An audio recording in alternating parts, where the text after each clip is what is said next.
Hello my dear students, welcome back to your favourite channel magnet brains. मैं हूं आपकी science educator doctor Muskan. And student, magnet brains में मिलती है free education, high quality education kindergarten से लेकर class 12 तक। यहाँ पे आपको किसी भी तरीके के पेमेंट ट्रांजैक्शन की नीड नहीं है। स्टूडेंट्स, मैग्नेट ब्रेन्स ऐसा प्लेटफॉर्म है जो बिलीव करता है एकदम प्रीमियम हाई क्वालिटी एजुकेशन आप तक पहुँचाने का। स्टूडेंट, मैग्नेट ब्रेन्स के e books and e notes भी अवेलेबल हैं। आप चाहें तो डिस्क्रिप्शन बॉक्स में जा सकते हैं, उस लिंक को क्लिक कीजिए, या आप जा सकते हैं मैग्नेट ब्रेन्स की वेबसाइट पे जो है www.magnetbrains.com एंड वहां जाके आपको बस ग्रैब ई नोट्स ऑप्शन को क्लिक करना है। Students, magnet brains YouTube, Facebook, WhatsApp, Twitter, Telegram हर जगह अवेलेबल है, लेकिन आपको मैग्नेट ब्रेन्स को सब्सक्राइब करना पड़ेगा। अगर अभी तक नहीं करा है तो देरी किस बात की, जल्दी से कीजिए एंड मेरी वीडियो को लाइक कीजिए। स्टे ट्यून रहिए मेरी नेक्स्ट वीडियो के लिए। सो स्टूडेंट्स, आज के सेशन में हम क्लास 8 चैप्टर नंबर 2 का एक बहुत ही ज्यादा इंटरेस्टिंग टॉपिक के बारे में बात करने वाले हैं, जो है medicinal use of micro organisms, that is antibiotics and vaccine.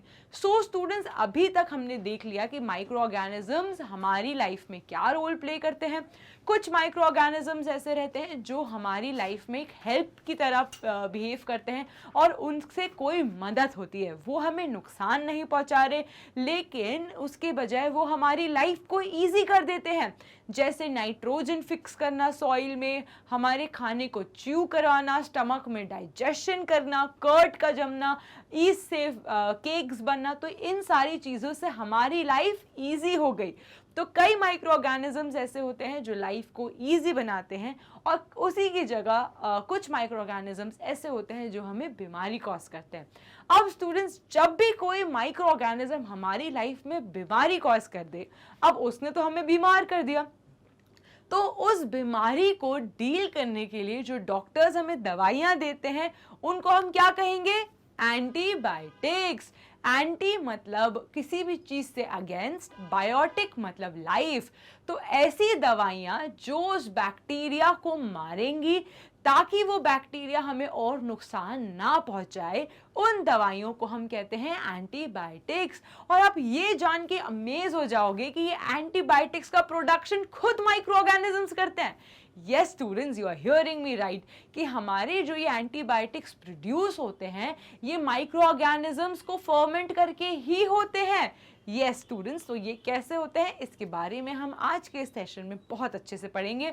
उसके बाद हम देखेंगे कि हमने एंटीबायोटिक्स तो बनाई माइक्रो ऑर्गेनिजम्स की मदद से, साथ ही साथ हमने वैक्सीन्स बनाई। अब आप बोलोगे मैम ये वैक्सीन्स क्या है? बचपन में मम्मा लोगों ने काफ़ी दर्द दिया है वैक्सीन से।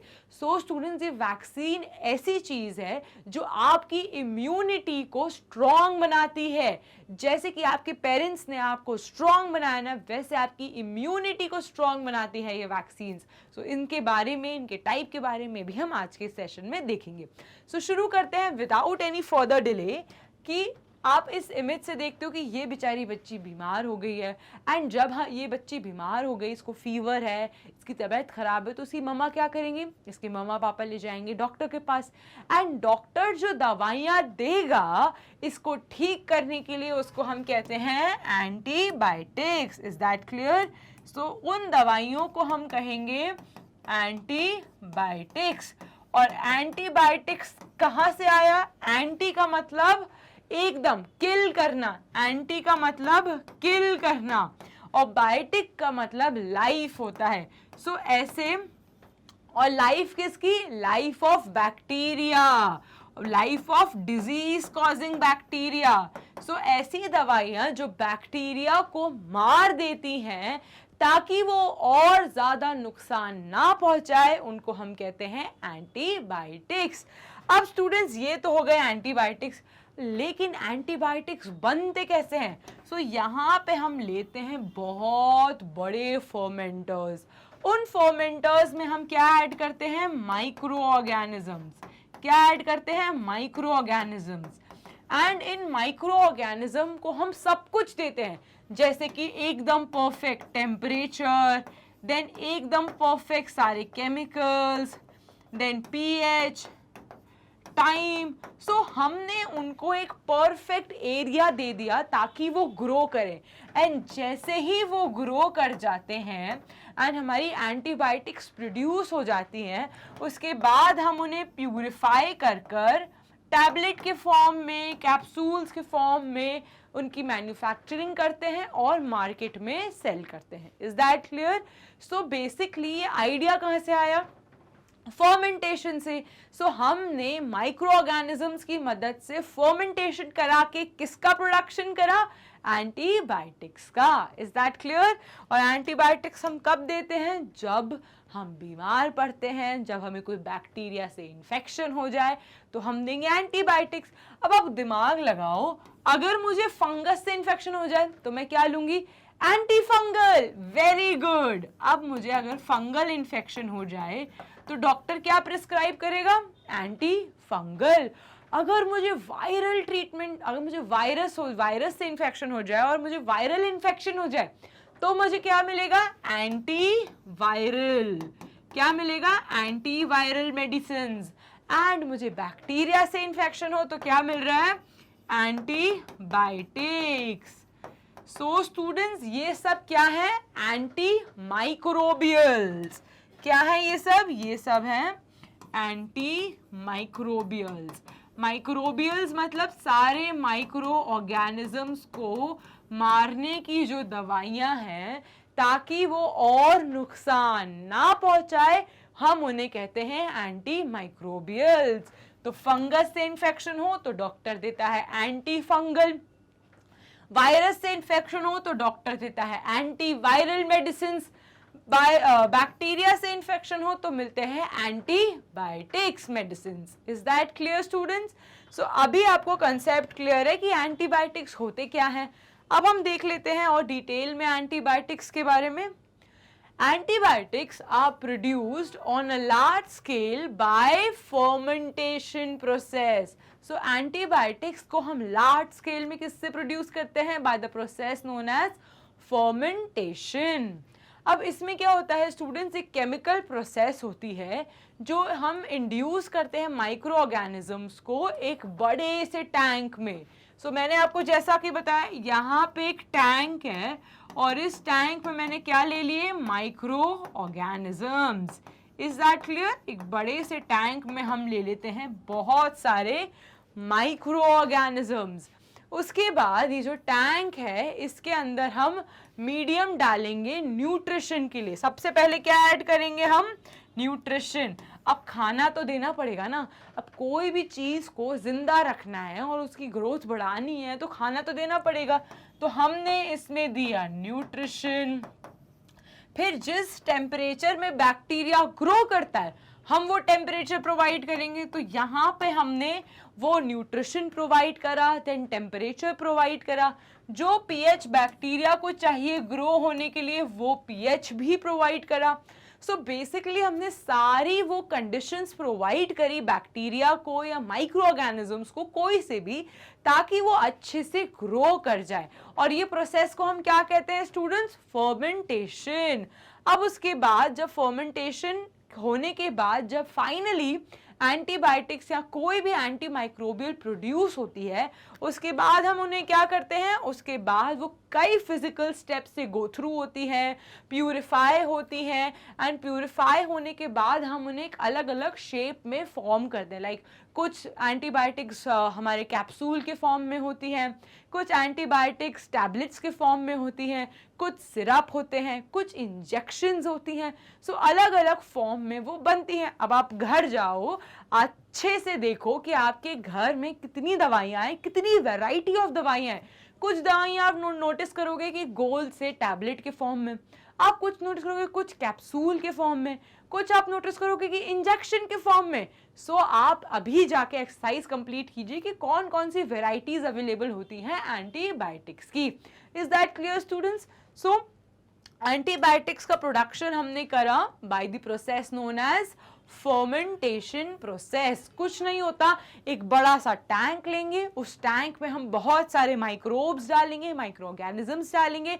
उसके बाद अब उन्हें ग्रोथ कराना है तो उनको ग्रोथ कराने के लिए जो जो चाहिए, न्यूट्रिएंट डे चाहिए वो देंगे, जैसा टाइम रिक्वायर्ड होगा उनकी ग्रोथ के लिए वो भी देंगे, जिस पीएच पे वो ग्रो करेंगे वो भी देंगे, उसके बाद जैसा टेम्परेचर चाहिए वो भी देंगे। तो हमने बढ़िया सी कंडीशन दे दी माइक्रो ऑर्गेनिजम्स को फर्मेंट करने के लिए। जब वो फाइनली फर्मेंट हो जाते हैं और हमारे एंटीबायोटिक्स, एंटी फंगल प्रोड्यूस हो जाते हैं, उनके बाद उसे एक्सट्रैक्ट किया जाता है, जिसकी एक अलग प्रोसेस है। उसके बाद वो कई फिजिकल कह सकते हो उसमें जाते हैं, चेंजेस में जाते हैं, एंड देन फाइनली उनको प्यूरिफाई करके हम अलग अलग फॉर्म में मार्केट में सेल करते हैं। Is that clear students? चलो, नाउ आज के टाइम में एंटीबायोटिक्स का यूज क्या है? तो antibiotics, the name antibiotics is synonym of the drug that kills bacteria. ऐसी दवाई जो किसको मारेगी? बैक्टीरिया को मारेगी। उन दवाइयों को हम क्या कहते हैं? एंटीबायोटिक्स। अब क्लियर है आपको? And because of this, mortality rates have reduced and lifespan has increased. पहले ज़माने में स्टूडेंट्स एंटीबायोटिक्स इतने फेमस नहीं थे, सब लोग नहीं लेते थे, और ना ही उनमें इतनी डिस्कवरीज हुई थी, ना ही वो इतने आगे बढ़े थे, तो लोगों की डेथ बहुत जल्दी हो जाती थी, क्योंकि ना ही वो बीमारी का पता चलता था। अब जब बीमारी का ही पता नहीं चला तो उसका क्योर कैसे बनाएंगे, उसकी दवाई कैसे बनेगी? तो क्योंकि उसका क्योर ही नहीं था, दवाइयाँ ही नहीं बनी थी, तो बहुत ज़्यादा डेथ्स होती थी। लेकिन आज के टाइम में बहुत ही कम हो गया है वो रेट, क्योंकि अब टेक्नोलॉजी इतनी एडवांस हो गई है, दवाइयाँ इतनी आ गई है, ऑलमोस्ट हर बीमारी की दवाई है, हर चीज़ का क्योर है आज की डेट में। वो इसलिए क्योंकि एडवांसमेंट्स बहुत हो गए हैं। सो इसकी वजह से, एंटीबायोटिक्स के बनने की वजह से हमने डेथ रेट भी कम कर लिया है, प्लस हम बैक्टीरिया की ग्रोथ ज़्यादा होने से पहले ही उसे रोक देते हैं, ताकि अगर वो ग्रो ही नहीं करेगा तो वो ज़्यादा सिम्टम्स नहीं कॉज करेगा और वो ज़्यादा बीमार नहीं करेगा, या अगर उसने बीमार कर दिया है ऑलरेडी तो हम हेल्प कर सकते हैं उस पेशेंट को ठीक करने में, उसकी कंडीशन को बेटर करने में। Is that clear? अब आते हैं, these microbial infection can wipe out an entire population of organisms and that can adversely effect the ecosystem. और आप कम मत समझिए बैक्टीरिया को, एक छोटा सा सिंगल सा बैक्टीरिया जो आपको दिखता भी नहीं है आंखों से, वो पूरी की पूरी जनरेशन को हटा सकता है, बीमार कर सकता है, ख़राब कर सकता है। सो कोई भी बैक्टीरिया का साइज़ देख के उसका ये नहीं डिसाइड कर सकते कि वो कितना डेंजरस है। बैक्टीरियाज अगर डेंजरस वाले इन्फेक्शन हुआ है तो आपकी काफ़ी ज़्यादा लाइफ थ्रेटन होती है। ठीक है स्टूडेंट्स, अब आते हैं जैसे कि एंथ्रैक्स जो एंथ्रैक्स था। अब स्टूडेंट्स, एंथ्रैक्स हमेशा लाइफ स्टॉक को डैमेज करते थे। लाइफ स्टॉक में कौन से आते हैं? वो एनिमल्स लाइक वूल के लिए हम शीप्स का इस्तेमाल करते हैं, मिल्क के लिए हम काऊ का इस्तेमाल करते हैं, तो उन सब एनिमल्स को हम लाइफ स्टॉक कहते हैं। तो यूजुअली एंथ्रैक्स सिर्फ काउज, बफेलोज, शीप्स, हॉर्सेस, इन सब में होता था। लेकिन अब वो बैक्टीरिया हम ह्यूमंस को भी होने लगा। सो ह्यूमंस को जब होने लगा तो हमने किसकी मदद से वो रोका? एंटीबायोटिक्स की मदद से, क्योंकि हमने एडवांस टेक्नोलॉजी से एंटीबायोटिक्स का प्रोडक्शन करा, जिसकी वजह से हमें एनिमल्स की बीमारियां जो होने लगी हमने उसका क्योर निकाला और अपनी हेल्थ को बेटर करा। Is that clear? सो ये पॉसिबली एंटीबायोटिक्स की वजह से हुआ कि हम एंथ्रैक्स के ट्रीटमेंट को ठीक कर सकते हैं। अब आते हैं, antimicrobial therapy is use to destroy और prevent the microorganisms growth. ये तो हमने देख लिया कि एंटी माइक्रो ऑर्गेनिजम्स थेरेपी क्या है। कुछ भी ले लो, बैक्टीरिया के लिए एंटीबायोटिक ले लो, फंगस के लिए एंटी फंगल ले लो, वायरस के लिए एंटीवायरस ले लो, तो ये सब क्या है? ये सब है एंटी माइक्रोबियल्स थेरेपी। तो बेसिकली हम वो माइक्रो ऑर्गेनिजम्स को मार रहे हैं जिनसे बीमारी हो रही है। ठीक है स्टूडेंट्स, आपको बस ये लॉजिक समझना है कि हम ये पूरे दवाइयों का, जिनको हम कहते हैं एंटी माइक्रोबियल्स, इनका यूज इसलिए करते हैं क्योंकि हमें बैक्टीरिया, फंगस, वायरस जो बीमार कर रहे हैं, जो इन्फेक्शन कॉज कर रहे हैं, उनको ख़त्म करना है, उनकी डेथ करना है, उनको किल करना है, ताकि वो वहीं किल हो जाएं और आगे और डैमेज ना पहुंचाएं। ठीक है स्टूडेंट्स, चलो। However, it might not stop or damage that is already done. और यूजुअली स्टूडेंट्स जो already bacteria, fungus, virus damage कर चुका है, ये एकदम से जीरो पे लाके ठीक नहीं कर सकता, लेकिन ये और ज़्यादा खराब होने से सिचुएशन को बचा सकते हैं। For example, the anthrax causing bacteria, Bacillus anthracis, does not actually kill the host. Instead, it is toxins that produce that does not deed. अब स्टूडेंट, ये जो एंथ्रैक्स है, जो बैसिलस एंथ्रासिस से होता है, ये जो बैक्टीरिया है, इससे यूजुअली डेथ नहीं होती पेशेंट की, लेकिन इस बैक्टीरिया के आने से जो टॉक्सिन्स प्रोड्यूस हो जाते हैं बॉडी में, बॉडी की डेथ उन टॉक्सिन्स की वजह से होती है. Is that clear students? तो कुछ भी हो, लेकिन आज की डेट में हम एंथ्रैक्स को ट्रीट कर सकते हैं. क्यों? क्योंकि हमने एंटीबायोटिक्स का प्रोडक्शन कर लिया जो इस बैक्टीरिया की डेथ कर देते हैं और हमारे कह सकते हो उस इंसान को और उस तबीयत खराब होने से उसकी बचा लेते हैं. ठीक है स्टूडेंट्स, चलो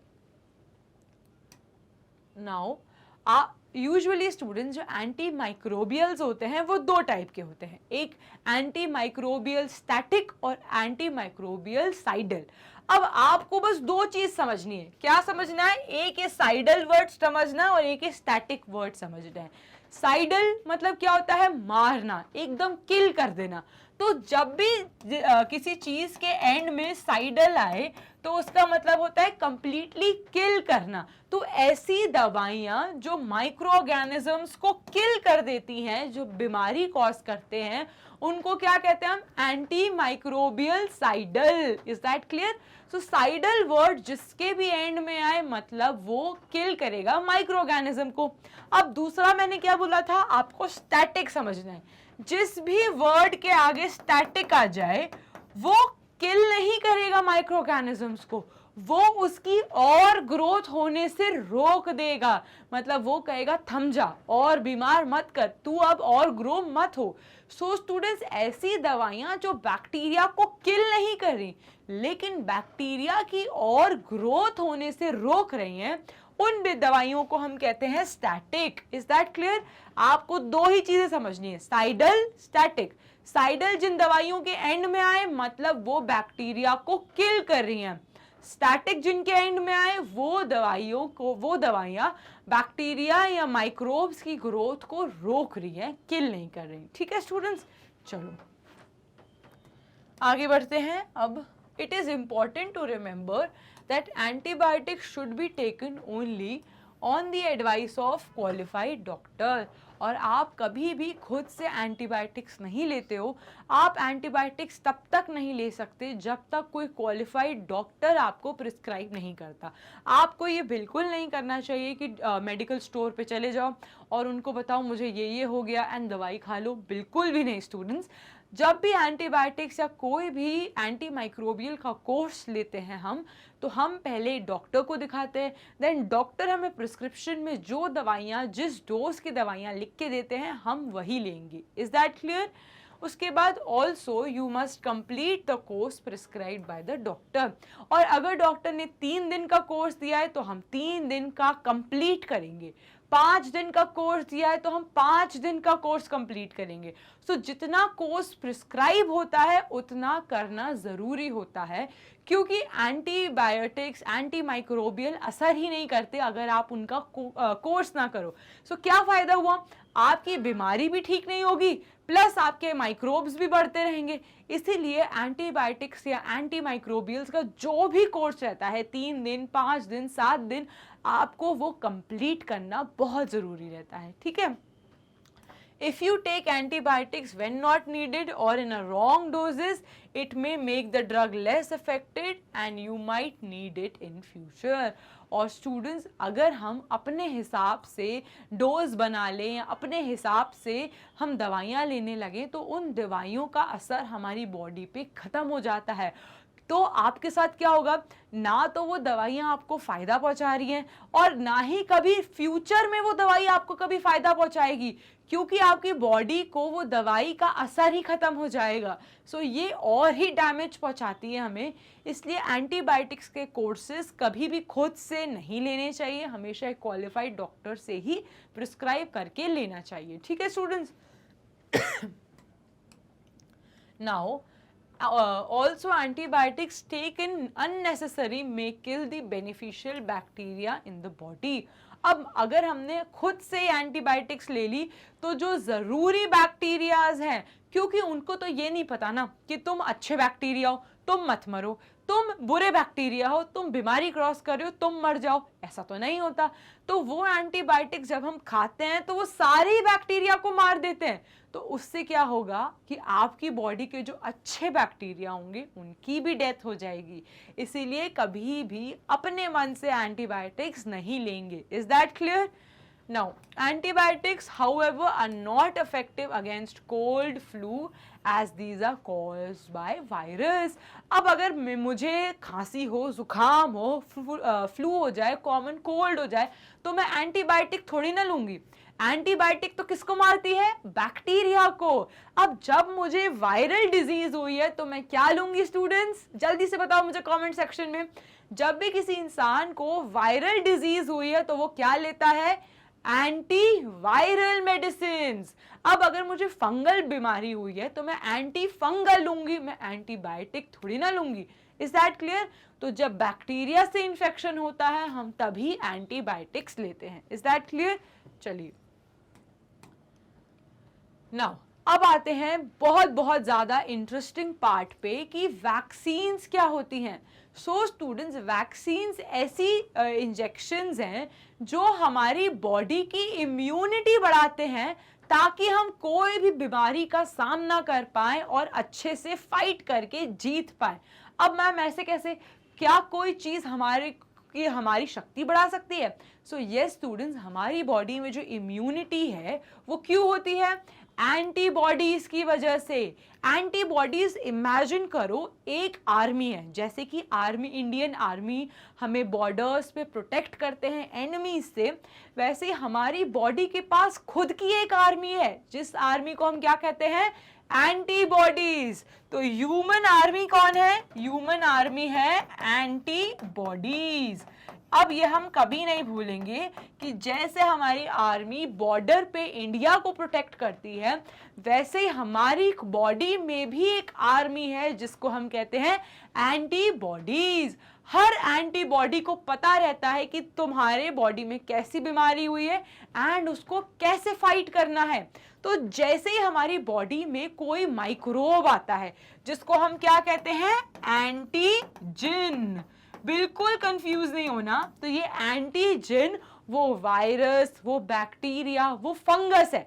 तो जब भी कोई बाहर का एंटीजन हमारी बॉडी में आता है सो हमारी बॉडी क्या प्रोड्यूस करती है?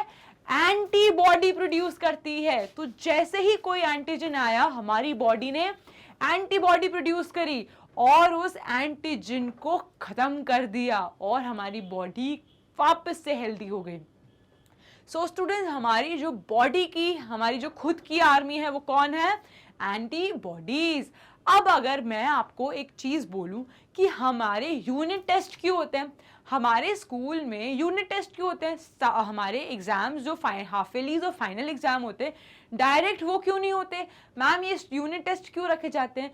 वो इसीलिए रखे जाते हैं स्टूडेंट्स ताकि आपको फाइनल एग्जाम के लिए प्रिपेयर करें। अगर आपके एग्जाम्स और हर वीक में होंगे तो आप हर वीक पढ़ाई करोगे, आप हर वीक अच्छे से रिवाइज करोगे एंड जब एग्जाम आएगा तब आप बहुत अच्छे से उस एग्जाम को फेस कर पाओगे। सो उसी कंसेप्ट को साइंटिस्ट ने यूज करा कि क्यों ना हम कुछ ऐसा बनाएं कि हम कोई भी ह्यूमन में पहले से ही वो एंटीजन डाल दें। तो जैसे ही हम वो बाहर का एंटीजन उस ह्यूमन में डाल देंगे तो हमारी बॉडी क्या करती है? उसके अगेंस्ट एंटीबॉडीज बना लेती है एंड उन एंटीबॉडीज के पास मेमोरी रहती है।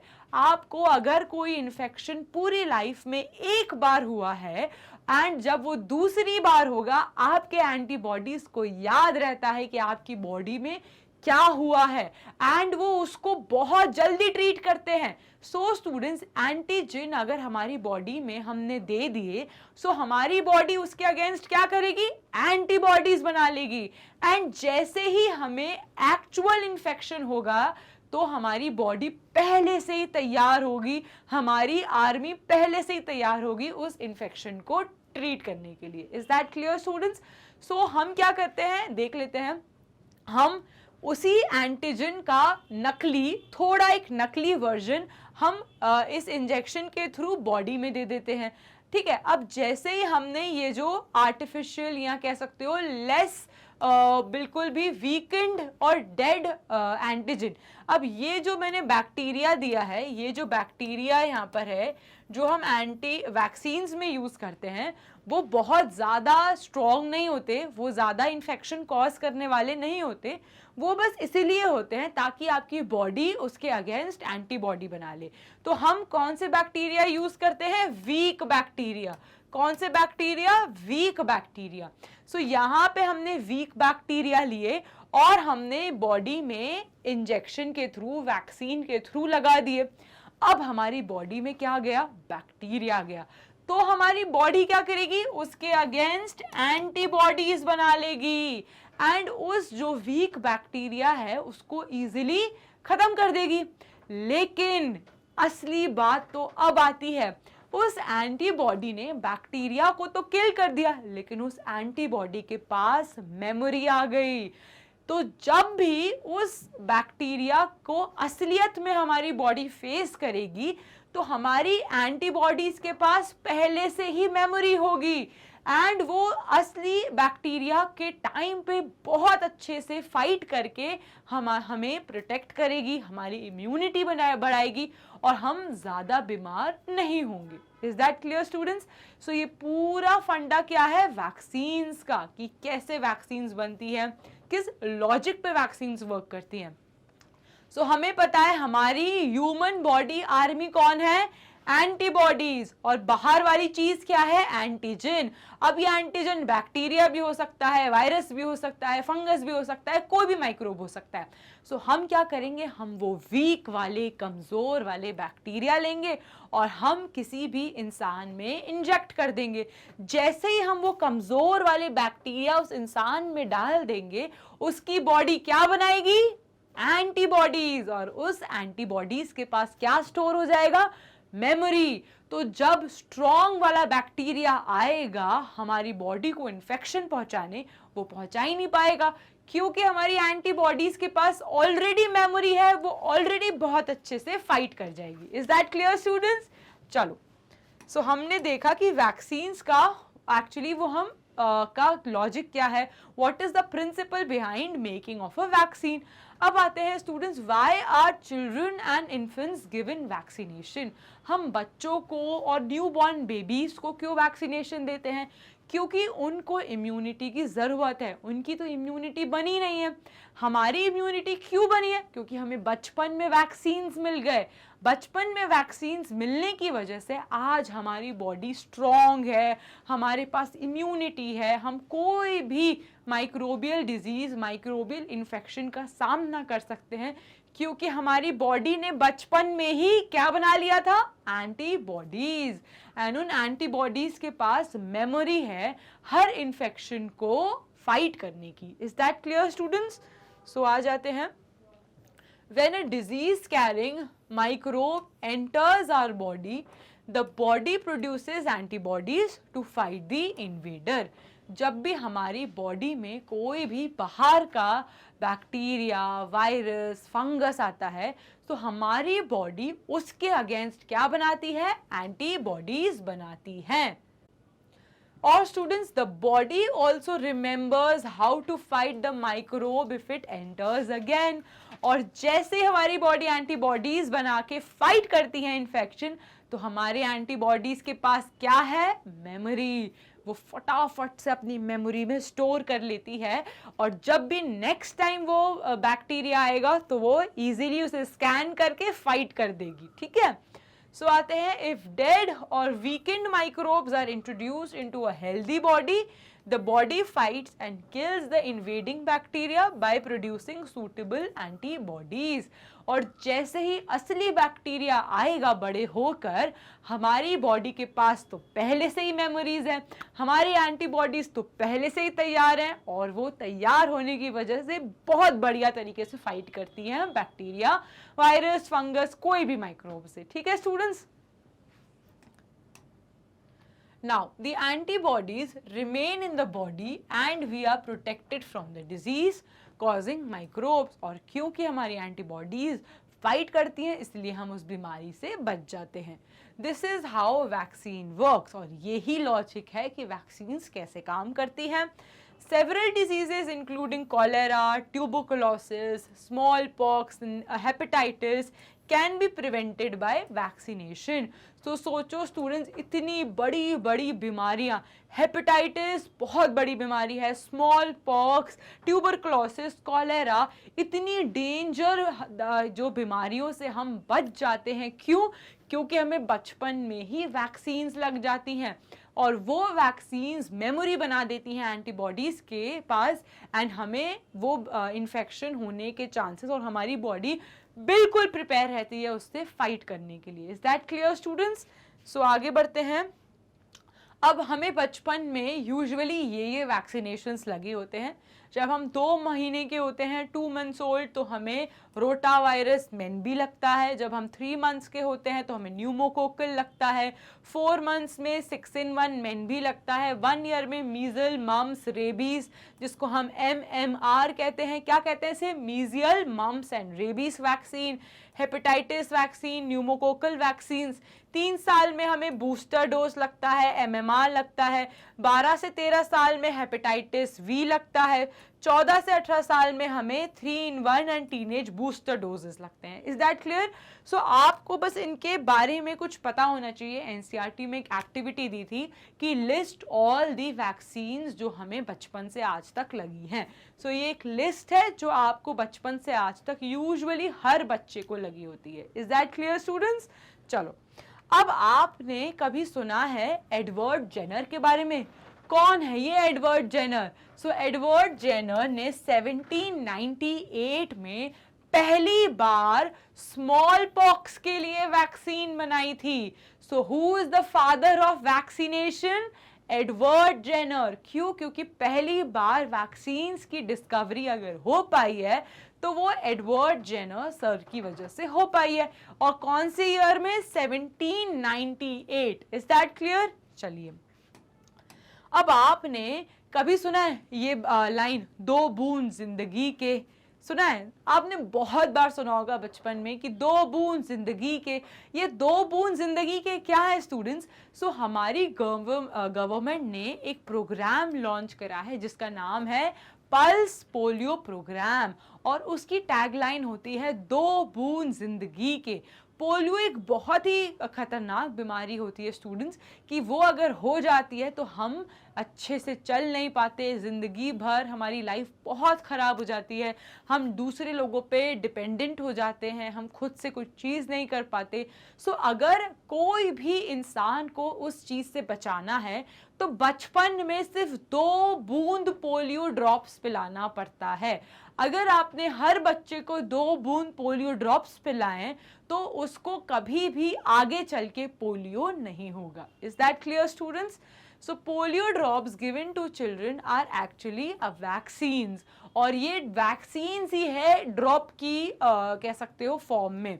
हम क्या करते हैं उस पोलियो ड्रॉप्स में छोटे से कमज़ोर सी एंटीजन डालते हैं ताकि आपकी बॉडी खुद ही से ही उसके अगेंस्ट एंटीबॉडीज़ बना ले, और जब बड़े होकर आप पोलियो के एक्चुअली डिजीज से फेस करो तो आपकी बॉडी फाइट कर पाए और आप उस बीमारी से कभी भी पीड़ित ना हो। ठीक है students?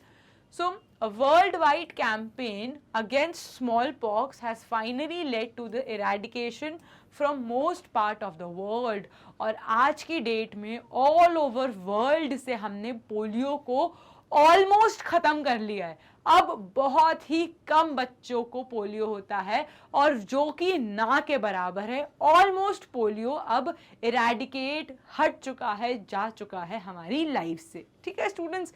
These days, vaccines are made on a large scale from the microorganism to protect humans and other animals from several disease. आज की डेट में बहुत अलग अलग तरीके की वैक्सीन लॉन्च हो गई हैं जो आपको मल्टीपल माइक्रो ऑर्गेनिज्म से प्रोटेक्शन दे सकती हैं। ठीक है? सो पल्स प्रोग्राम का कुछ इस तरीके का लोगो था और उसका टैगलाइन था 2 बूंद जिंदगी के। ठीक है स्टूडेंट्स? चलिए, अब हमने इसी के साथ ख़त्म कर लिया है अपना बहुत ही ज़्यादा इंटरेस्टिंग पार्ट जो था एंटीबॉडीज़ एंड वैक्सीन्स। अगर आपको इससे रिलेटेड कुछ भी डाउट है स्टूडेंट्स तो ज़रूर पूछिए कमेंट सेक्शन पे। And students, magnet brains believe करता है हाई क्वालिटी एजुकेशन, एकदम प्रीमियम क्वालिटी एजुकेशन, वो भी फ्री ऑफ कॉस्ट। आपको अगर मैग्नेट ब्रेन्स के e books and e notes चाहिए तो डिस्क्रिप्शन बॉक्स पे गिवन जो लिंक है उसे क्लिक कीजिए, या आप विजिट कर सकते हैं मैग्नेट ब्रेन्स की वेबसाइट को जो है www.magnetbrains.com। And students, magnet brains की वेबसाइट पे जैसे ही आप विजिट करेंगे आपको इस ग्रैब ई नोट्स ऑप्शन को क्लिक करना है। हर वीडियो कह सकते हो class wise, chapter wise, daily practice papers, सभी कुछ अवेलेबल होगा। And students, magnet brains Instagram, WhatsApp, YouTube, Telegram, Facebook, Twitter सभी जगह अवेलेबल है, लेकिन आपको मैग्नेट ब्रेन्स को सब्सक्राइब करना है। And students, magnet brains English medium को तो एजुकेशन प्रोवाइड करते ही हैं यूट्यूब के थ्रू, साथ ही साथ हिंदी मीडियम चैनल भी है। अगर आपके फ्रेंड्स हिंदी मीडियम से बिलोंग करते हैं तो उन्हें ज़रूर बताइए अबाउट मैग्नेट ब्रेन्स कि हम मैग्नेट ब्रेन्स के थ्रू हिंदी मीडियम को भी फ्री एजुकेशन प्रोवाइड करते हैं। साथ ही साथ CBSE board, Delhi board, MP board, Bihar board, Rajasthan board, UP board जैसे बोर्ड्स को हम एजुकेशन प्रोवाइड करते हैं, और भी कोर्सेज अवेलेबल हैं जैसे vedic maths, crash courses, spoken English. So आपके पास कंप्लीट पैकेज अवेलेबल है मैग्नेट ब्रेन्स में। एंड स्टूडेंट्स, इतना नॉलेज है कि आप अच्छे से अपने एग्जाम्स में रॉक कर सकते हैं। एंड स्टूडेंट्स, जैसा कि मैं हमेशा कहती हूँ, stay tuned, have a nice day and happy learning.